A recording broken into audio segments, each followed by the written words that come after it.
নমস্কার। আজকের গল্প নারায়ণ গঙ্গোপাধ্যায়ের লেখা টিকেট।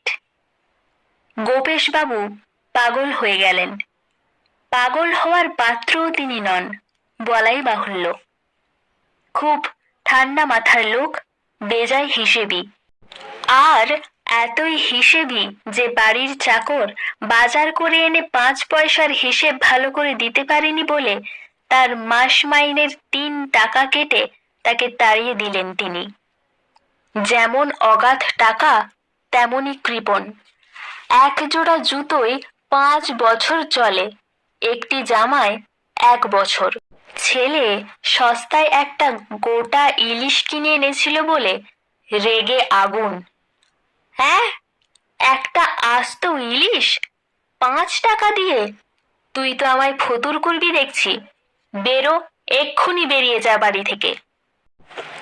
চটবার কথায়, যে বাড়িতে হপ্তায় একদিন 200 গ্রাম কুচো চিংড়ি আসে, সেইখানে একটা গোটা ইলিশ। ছেলে রেগে মেগে মিলিটারিতে চাকরি নিয়ে হায়দ্রাবাদে রওনা হলো। গোপেশবাবু বললেন, বাঁচা গেল। এহেন গোপেশবাবু পাগল হয়ে গেলেন। কিন্তু কেন গেলেন সেইটিই বলি। সেদিন বেলা 11টা নাগাদ তিনি বাইরের ঘরে বসে খবরের কাগজ পড়ছেন। কাগজটা পাশের বাড়ি থেকে চেয়ে আনা। নিজে অবশ্যই তিনি পয়সা দিয়ে কাগজ কেনেন না।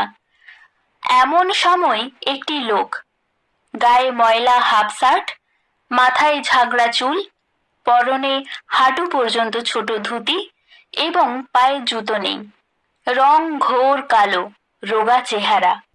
দেখেই গোপেশবাবু বুঝে নিলেন। মাপ করো বাবা, এখানে কিছু হবে না। লোকটি বললে, ভয় পাবেন না, সাহায্য চাইতে আসিনি। তবে কি জন্যে? চাকরি? আমার বাড়িতে কাজের লোকের দরকার নেই এখন। আজ্ঞে, আমি চাকরি চাইছি না। তবে? আশ্চর্য হয়ে গোপেশবাবু বললেন, আমাকে দেখতে এসেছো নাকি? লোকটি ফিক করে হাসল। আজ্ঞে, দেখবার মতো লোক তো আপনিই বটে।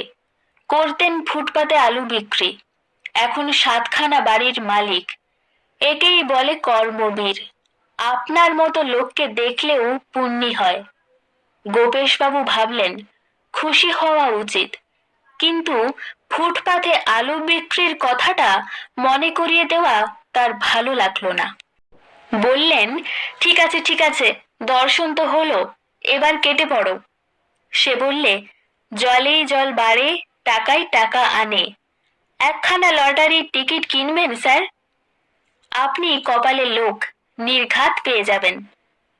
লটারির টিকিট শুনেই গোপেশবাবু শক্ত হলেন।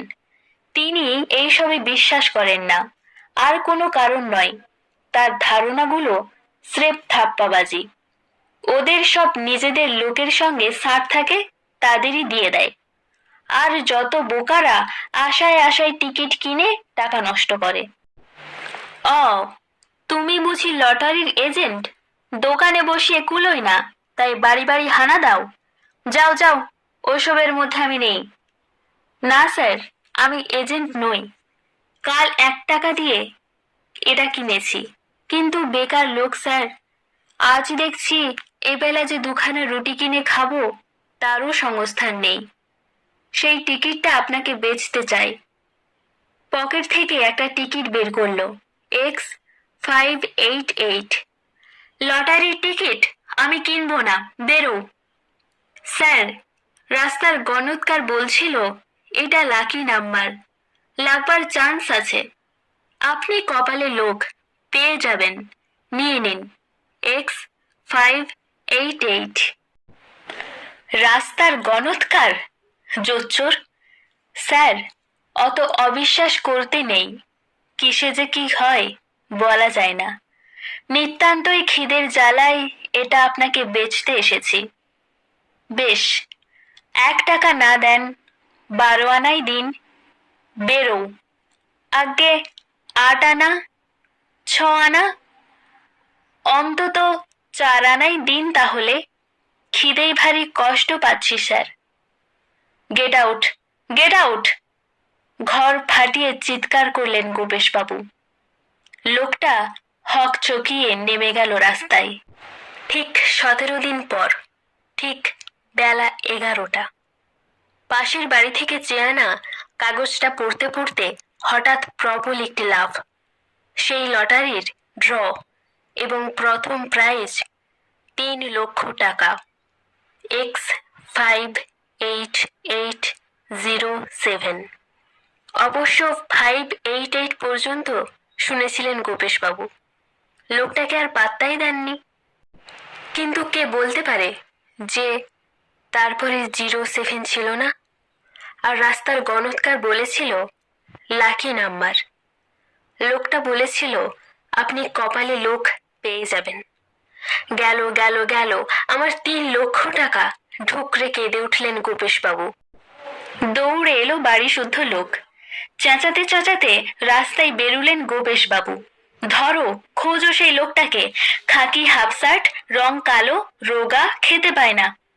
কিন্তু 15 দিন আগে যে এসেছিল, আজ আর কে ধরবে তাকে কলকাতার রাস্তায়?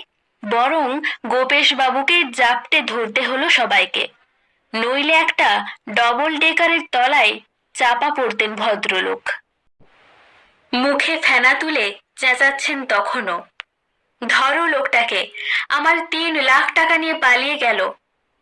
এখন গোপেশবাবু বদ্ধ পাগল, মানে দড়ি দিয়ে বেঁধে রাখতে হয় তাকে।